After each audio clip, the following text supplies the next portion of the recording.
अध्याय छठा।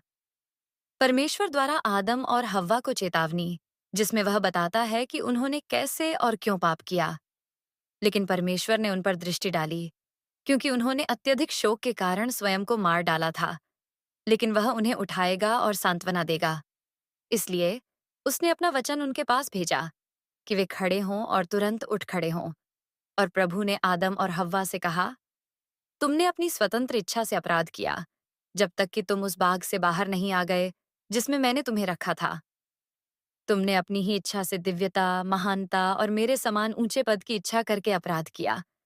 इसलिए मैंने तुम्हें उस उज्जवल स्वभाव से वंचित कर दिया जिसमें तुम थे, और तुम्हें उस बाग से इस कठिनाई और कष्टों से भरी भूमि में आने दिया। काश तुमने मेरे आदेश का उल्लंघन न किया होता और मेरी विधि का पालन किया होता, और उस वृक्ष के फल को न खाया होता जिसके पास आने से मैंने तुम्हें मना किया था। और उस बाग में उससे भी बेहतर फलदार वृक्ष थे।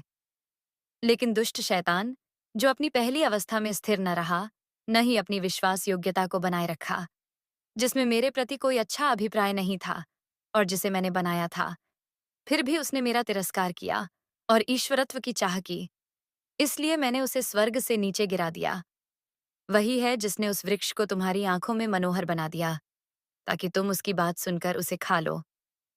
इस प्रकार तुमने मेरे आदेश का उल्लंघन किया है, और इसलिए मैंने तुम पर ये सभी दुख लाए हैं।